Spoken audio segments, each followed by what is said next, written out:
Allahu Akbar, dear friends. This is Khosrow Raul from Seattle.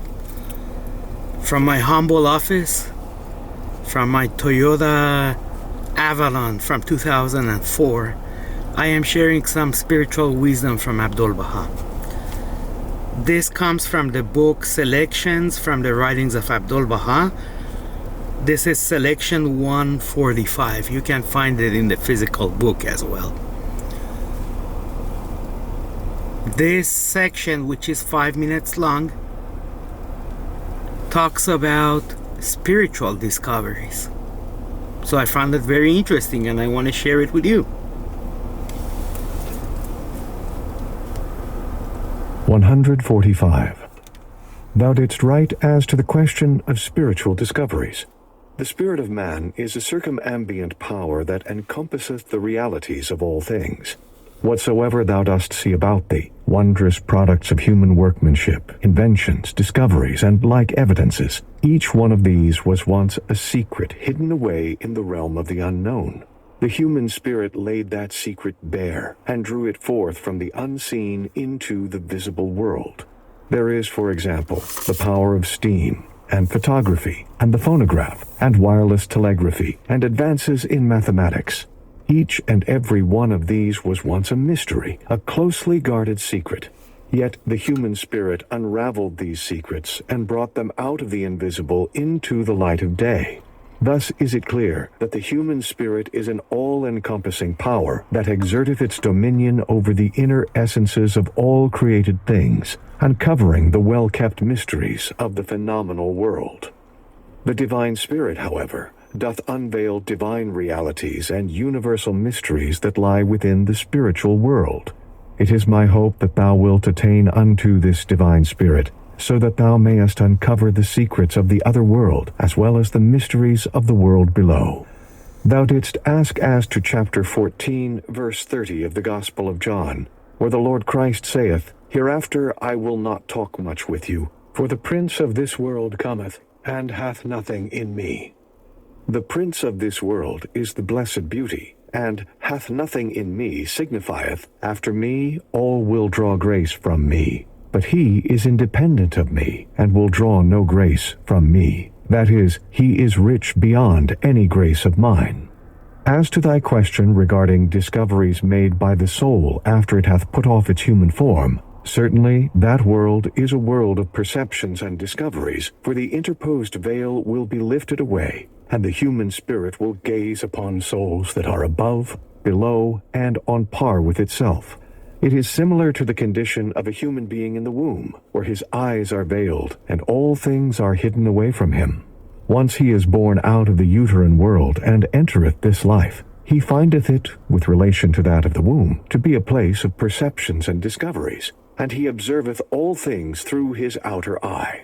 In the same way, once he hath departed this life, he will behold in that world whatsoever was hidden from him here, but there he will look upon and comprehend all things with his inner eye. There will he gaze on his fellows and his peers, and those in the ranks above him and those below. As for what is meant by the equality of souls in the all-highest realm, it is this: the souls of the believers, at the time when they first become manifest in the world of the body, are equal, and each is sanctified and pure.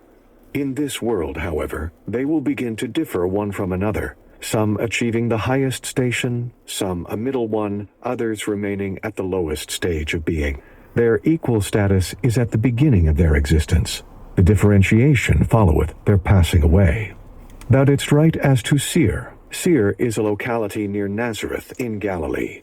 As to the statement of Job, chapter 19, verses 25 to 27, I know that my Redeemer liveth, and that he shall stand at the latter day upon...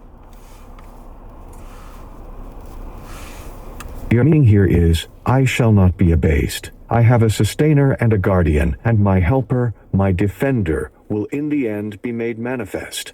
And although now my flesh be weak and clothed with worms, yet shall I be healed. And with these mine own eyes, that is, mine inner sight, I shall behold him. This did Job say after they had reproached him, and he himself had lamented the harms that his tribulations had wreaked upon him. And even when, from the terrible inroads of the sickness, His body was covered with worms. He sought to tell those about him that still he would be fully healed, and that in his very body, with his very eyes, he would gaze on his Redeemer. As to the woman in the Revelation of St. John, chapter 12, who fled into the wilderness, and the great wonder appearing in the heavens, that woman clothed with the sun, with the moon under her feet. What is meant by the woman is the law of God. For according to the terminology of the holy books, this reference is to the law, the woman being its symbol here. And the two luminaries, the sun and the moon, are the two thrones, the Turkish and the Persian, these two being under the rule of the law of God. The sun is the symbol of the Persian Empire, and the moon, that is, the crescent, of the Turkish. The 12-fold crown is the 12 imams, who, even as the apostles, supported the faith of God. The newborn child is the beauty of the adored one, come forth out of the law of God. He then saith that the woman fled into the wilderness, that is, the law of God was carried out of Palestine to the desert of Hijaz, where it remained 1,260 years, that is, until the advent of the promised child. And as is well known, in the holy books, every day is accounted as 1 year. Thank you for listening, dear friends. I hope my sharing of sacred writings from every religion will enrich you, and that we will come to the understanding that all religions are one. Before I go, I have a book recommendation.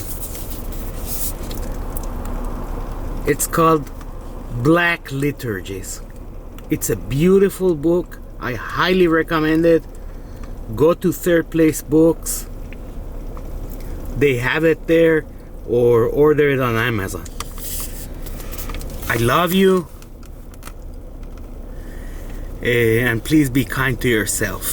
Thank you. Have a good night.